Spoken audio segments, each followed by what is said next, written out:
Hi everyone, my name is Nomkhosi Xulu-Gama. Welcome to my YouTube channel, Notes from Up Ahead. So today is day 2 of book review week. Yeah. So okay guys, in the last video I said I'm gonna try and keep to 10 minutes and I couldn't. But I'm in luck, yeah. So today I'm not gonna promise how long I'm gonna take. I'm just gonna basically read what is down there and then it's gonna be the end of the video. The book that I'm going to review, or rather that I'm going to read a book review which I wrote. It was of this book. It's titled Polygyny and Gender, the gendered narratives of adults raised in polygynous families. It was written by Zamambo v. Mkhize. Okay, so this book was published in 2021 and I did the book review the following year, which was in 2022, and it's already out there. It's published. I'm also going to drop the link down below if you want to read it for yourself. Okay, so Polygyny and Gender, the gendered narratives of adults raised in polygynous families by Zamambo Mkhize. So I wrote almost 2 years ago. Polygyny and Gender is a book that interrogates the potential impact and influences that growing up in polygynous family relations have on the lives of participants who are now adults. The key question that the book seeks to answer is, how does a polygynous family upbringing shape perceptions of gender identity and gender relations? The research further intends to find out the broader family dynamics regarding the relationships with the key players in the polygynous family, which are husbands, wives, and children. This book has been adapted from a PhD research dissertation that was done with the University of KwaZulu-Natal. The book was also published actually by UKZN Press. This is an important and timely study to be conducted after a long period of what can be understood as forsaken interest in the children who are brought up in such family settings in South Africa. This comes at a time when the issues of female-headed households, child-headed households, and also polygynous marriages have received adequate attention in the South African literature. There have not, however, been studies which have been dedicated to investigating the lives of the children who grow up in polygynous families, and the author, a young Black African woman and isiZulu-speaking academic, decisively grabs the opportunity to dive into this research area. The research area was not new to her, as she had done her MA, her master's, on a related research area.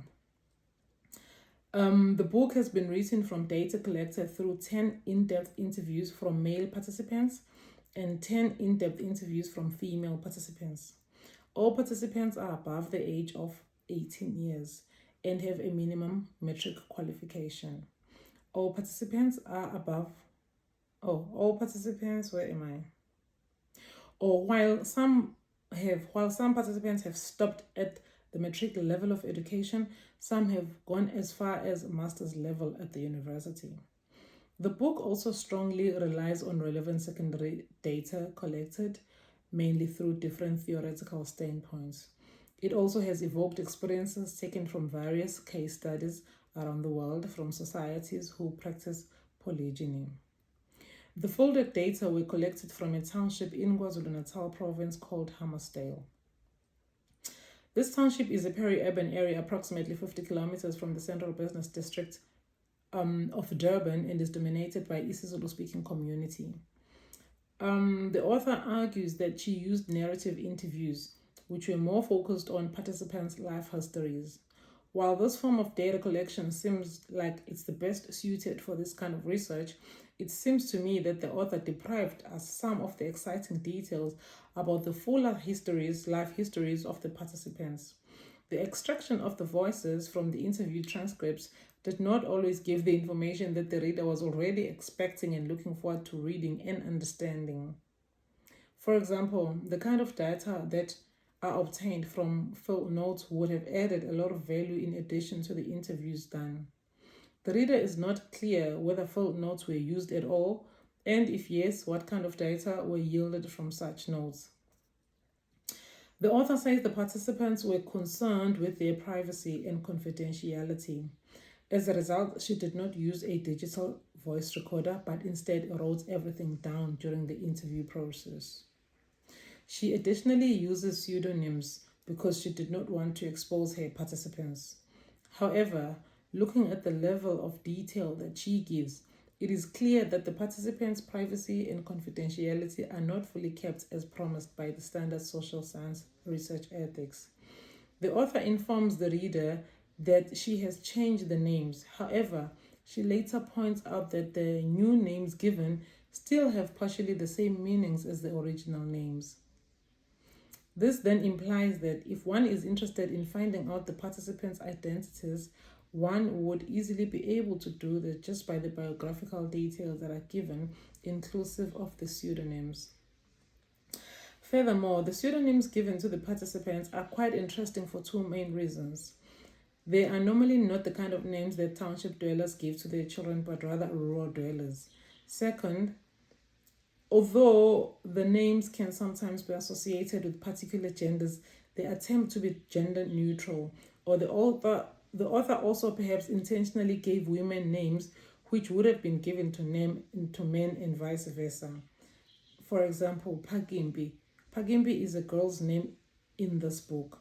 My initial interpretation of this was that it was an initiative of the author to challenge the gendered frames, even starting from naming people. But later the author explains that they tried to use the kind of names that are used in polygynous family settings. As explained above, the author tried to use the names similar to participants' real names. Using pseudonyms similar to real names, I felt, was a lost opportunity of challenging the stereotypes that comes with naming children in gendered frames. The author begins the book by mentioning people who influenced her, which is inclusive of senior male professors. It seems that a deeper critically engaged positionality and reflexivity would have been helpful in assisting the reader to contextualize the author in the text. While the author writes about positionality and reflexivity in pages 8 and 9, this did not fully address issues that naturally came up through reading the book on race, gender, class, and sexuality. Additionally, it was interesting to note that the author uses binary pronouns like he and she without a footnote to explain her position on their choice or the participant's choice of reference. As a gender scholar, I quote myself, I would expect, as a gender scholar myself, I would expect that this be clearly addressed in the manuscript. In line with the author's positionality from her experience of coming from a nuclear family, as she stated in page 9, she uses as a departure point, in line with the author's positionality from her experience of coming from a nuclear family, as she stated in page 9, she uses that as a departure point, thereby using a negative form to look at polygynous marriages, polygynous families.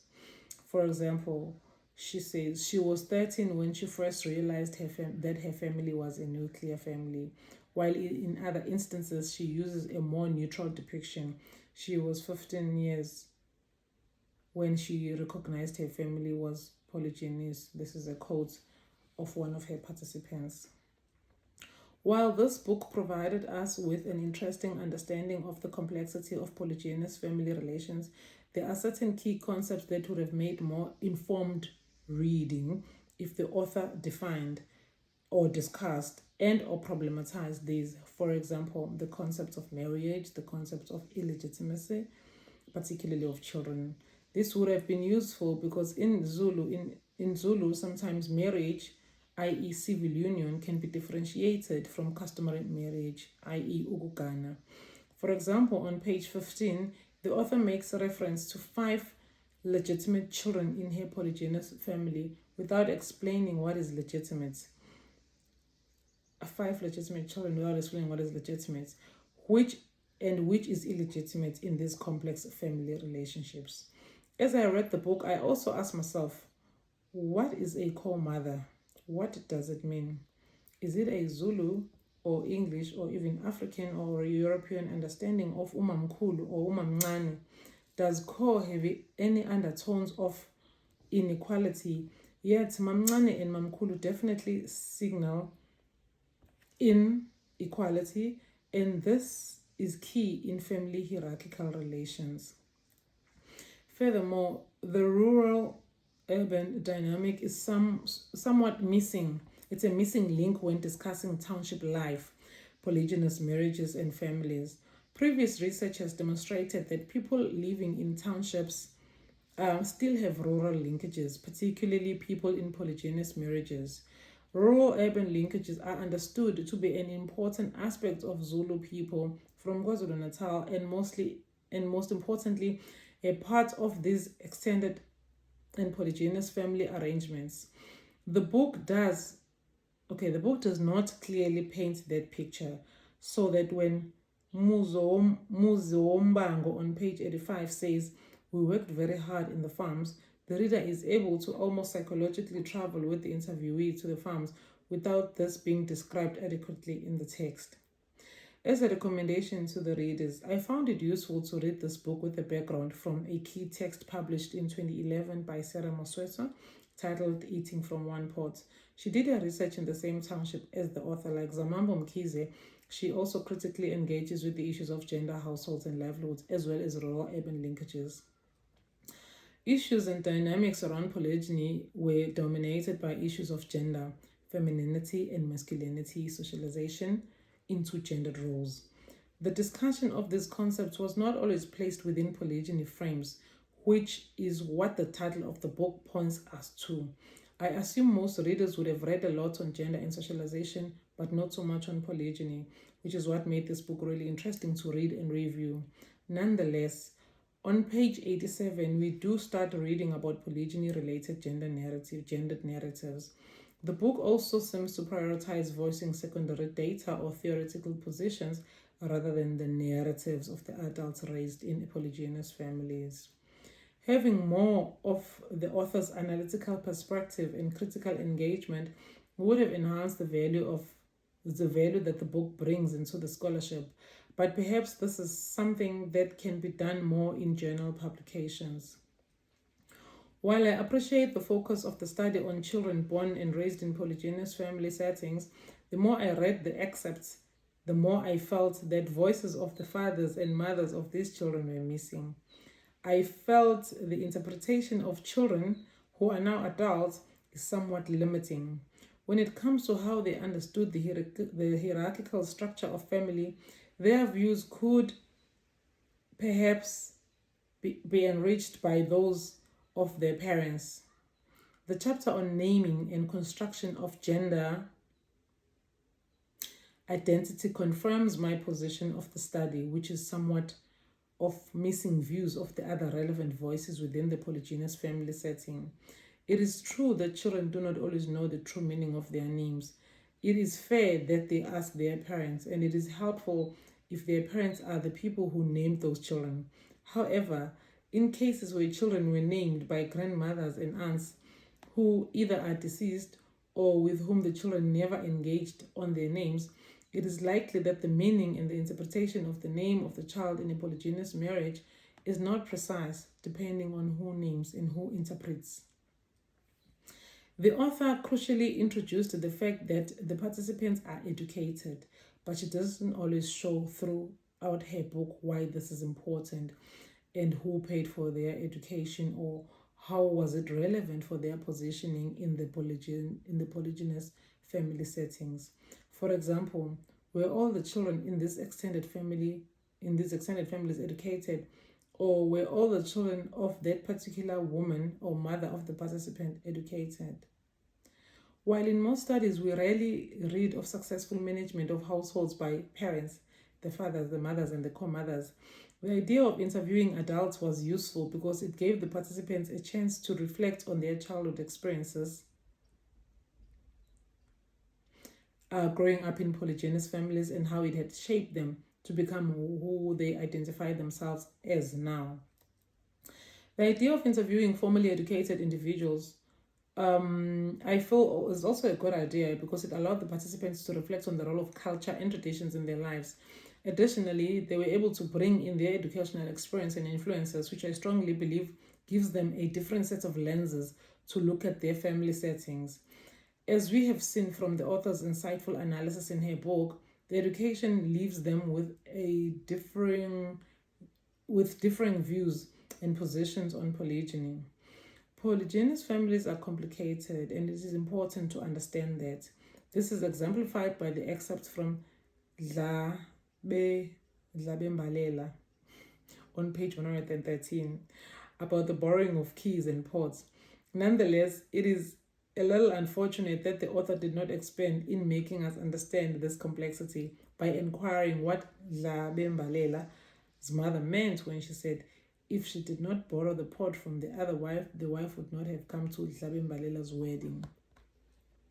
Finally, I felt there was a gap in the concluding section of the book whereby the author could have engaged with her personal concept and standpoint as a Zulu woman.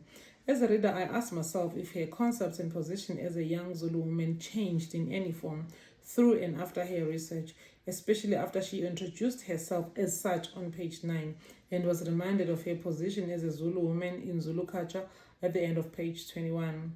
As a reader, I was left thinking that she was making some statement about her own identity as well, but she did not have a concluding line on this, of the actual identity of the author of the book.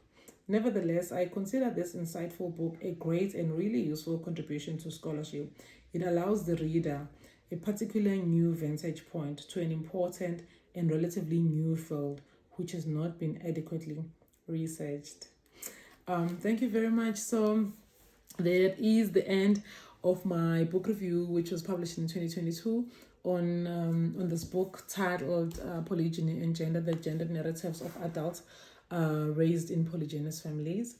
Thank you so much for watching. See you in the next video.